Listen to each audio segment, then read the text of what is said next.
ये कहानी का पार्ट 2 है। अगर आपने पार्ट 1 नहीं देखा है तो आपसे निवेदन है कि पहले पार्ट 1 देख ले, तभी पार्ट 2 आपको ठीक से समझ आएगा। सुमेंग्याओ की आंखें फटी रह गई, उसकी मुट्ठियां खुल गई। लुसिनियान की भी सारी ताकत खत्म हो चुकी थी। उसके हाथ से चाकू छूटकर जमीन पर गिर पड़ा।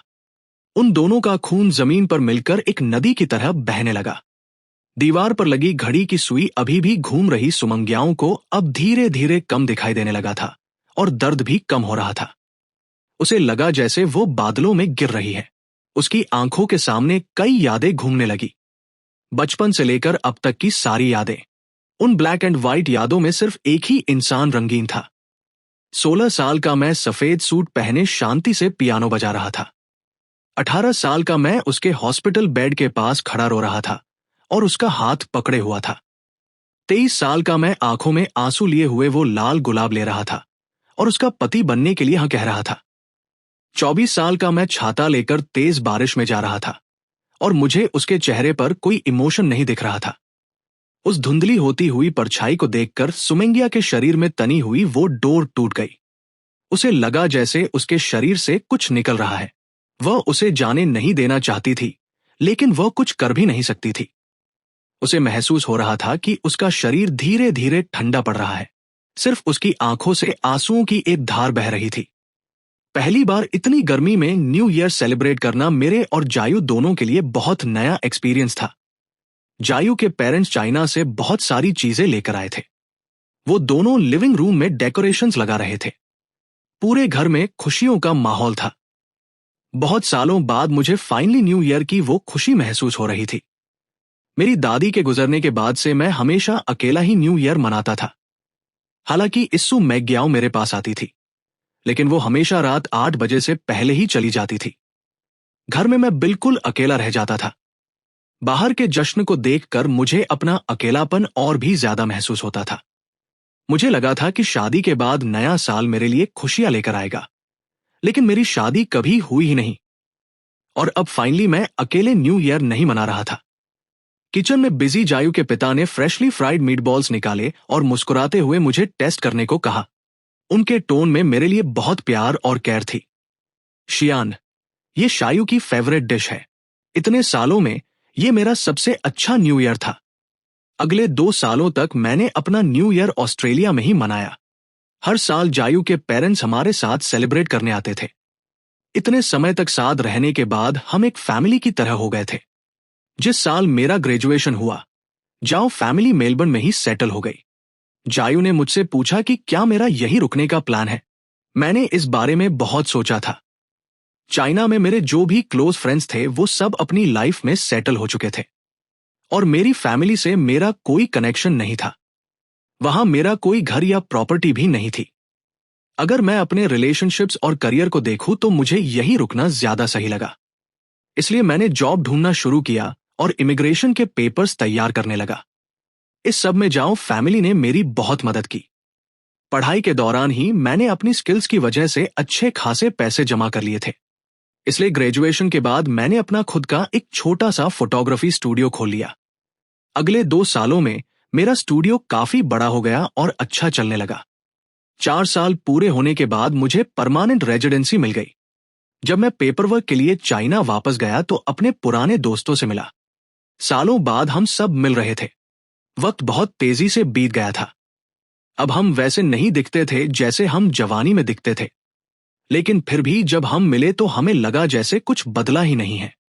सबको मेरी लव लाइफ के बारे में जानने में बहुत इंटरेस्ट था। मैंने भी उन्हें सब कुछ बहुत आराम से बताया। पिछले 2 सालों में मेरे 2 रिलेशनशिप्स रहे, लेकिन कुछ रीजंस की वजह से हमारा ब्रेकअप हो गया। मेरी करंट गर्लफ्रेंड के साथ मेरा रिलेशन पिछले साल अगस्त से है। वो मुझसे 2 साल छोटी है, लेकिन काफी मैच्योर है। मैं उन्हें अपनी लव लाइफ के बारे में बता रहा था और फोटोज और वीडियोज दिखा रहा था। स्क्रीन पर हम दोनों को एक साथ खुश देखकर सबने राहत की सांस ली। हम काफी देर तक बातें करते रहे, तभी पता नहीं किसने सू मेंग्याओ का नाम लिया। सुना है सू मेंग्याओ मर चुकी है। ये सुनकर मुझे थोड़ा झटका लगा। इन सालों में मैं अपनी पढ़ाई और काम में इतना बिजी था कि मैं चाइना की कोई खबर ही नहीं सुनी थी। कभी कभी जब मैं जियाओयू के साथ पुरानी बातें याद करता था तो मुझे वो वक्त किसी धुएं की तरह लगता था जिसे मैं साफ साफ नहीं देख सकता और सू मेंग्याओं का नाम भी किसी पुरानी फेडेड फोटो की तरह लगता था। मुझे लगा था कि वो समय के साथ आगे बढ़ गई होगी, अपना फैमिली बिजनेस संभाल रही होगी और एक नई जिंदगी जी रही होगी। मुझे नहीं पता था कि वो मर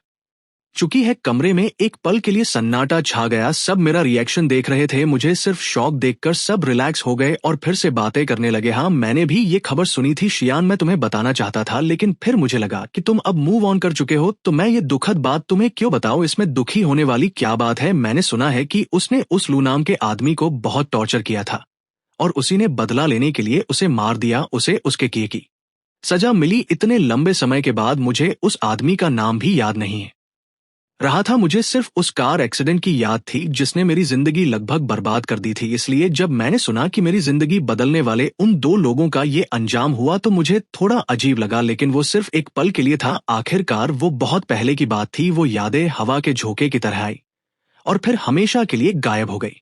उस रात के बाद मैंने पहली बार रियलाइज किया कि कुछ कहानियां खत्म नहीं होती, बस हम उन्हें पीछे छोड़ देते हैं।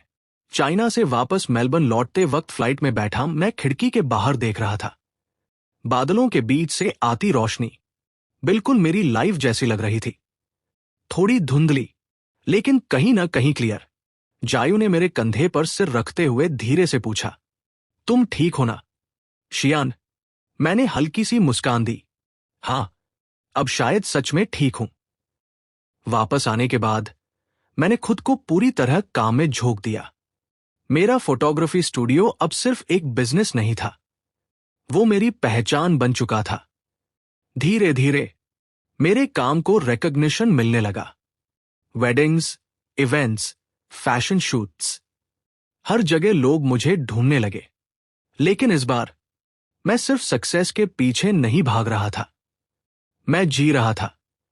मेरी गर्लफ्रेंड, जिसे मैं पहले कैजुअली ले रहा था, वो अब मेरी लाइफ का सबसे स्टेबल हिस्सा बन चुकी थी। एक दिन सनसेट के वक्त हम दोनों बीच पर बैठे थे। मैंने बिना किसी ड्रामा के बस इतना कहा, मैंने बहुत कुछ खोया है लाइफ में, लेकिन अब जो मिला है उसे खोना नहीं चाहता। वो मुस्कुराई, तो इस बार पकड़ के रखना। उस पल मैंने पहली बार फील किया कि ये रिलेशनशिप टेम्पररी नहीं है। कुछ महीनों बाद मेरे स्टूडियो को एक बड़ा इंटरनेशनल प्रोजेक्ट मिला। ये वही मौका था जिसका सपना मैंने कभी देखा था। लेकिन इस बार मैं अकेला नहीं था। जायू, उसके पेरेंट्स और वो लड़की सब मेरे साथ खड़े थे। मैंने रियलाइज किया, फैमिली सिर्फ खून से नहीं बनती, कभी कभी वो लोग बनाते हैं जो मुश्किल वक्त में साथ खड़े रहते हैं। एक दिन मैंने अपने पुराने फोटोज निकाले। उनमें से एक फोटो थी जिसमें मैं, जियाओयू और बाकी सब साथ थे। मैंने उसे देखा कुछ सेकंड तक और फिर धीरे से मुस्कुरा दिया। इस बार ना कोई दर्द था, ना कोई पछतावा, बस एक शांति थी। कुछ साल बाद मेरा स्टूडियो अब एक ब्रांड बन चुका था और उस दिन मैं अपनी शादी में खड़ा था। सामने वही लड़की जिसने मुझे सिखाया था कि पास्ट से भागना नहीं, उसे एक्सेप्ट करके आगे बढ़ना होता है। जायू और उसके पेरेंट्स मेरे साइड में खड़े थे और जब वो उसका टाइम आया, मैंने बस इतना कहा, मैंने जिंदगी में बहुत कुछ खोया है, लेकिन आज मुझे लगता है कि मैंने सब कुछ पा लिया है। सब लोग क्लैप कर रहे थे और उस मोमेंट में मुझे समझ आ गया, हैप्पी एंडिंग कोई मिरेकल नहीं होता, वो धीरे धीरे बनता है, सही लोगों के साथ,